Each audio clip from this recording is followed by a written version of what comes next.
So what is low T and why is it important for me to know about it?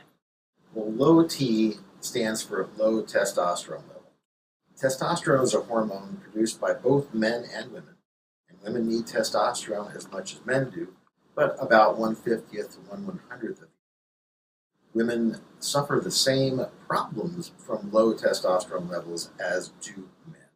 But it's important to know that testosterone as a hormone is produced in its greatest quantities when we are in our early 20s.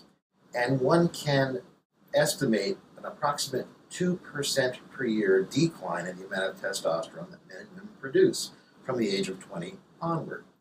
Some people will lose it at a greater rate, some people will lose it at a lesser rate.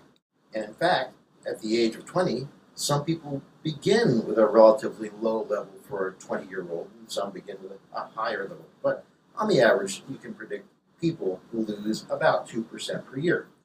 Testosterone is important because it's not just as was previously thought, and some people still think that it's just for bodybuilders to make you strong and build muscle and things like that. But no, testosterone increases the quality as well as the length of people's lives.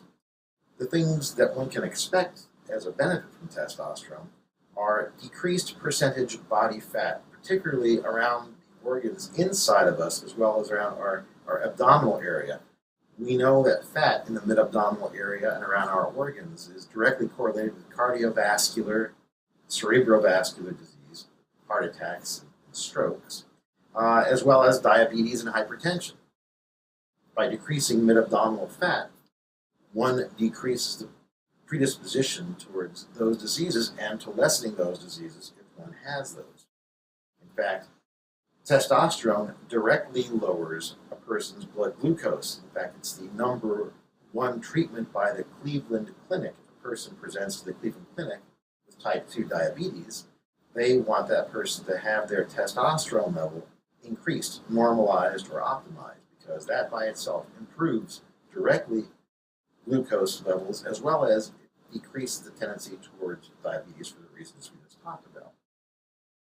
Testosterone increases bone mineral density. It helps osteoporosis, which for women, of course, is important as well as for men. It seems to stiff arm the onset of Alzheimer's disease. It decreases a person's lipids directly and indirectly because it causes them to lose percentage body fat and causes them to increase their lean body mass, such as their muscle mass. It helps decrease aches and pains throughout the body. Testosterone indirectly acts as an anti-inflammatory, and it increases the rate of people's healing, either from injuries or from surgeries. Testosterone is a very, very important medicine, and in fact, it is also in the literature described as having increased feelings of well-being. That's a term all throughout the literature. It makes people just feel better. It's basically a natural mood elevator. At what age do you recommend men and women start supplementing with testosterone?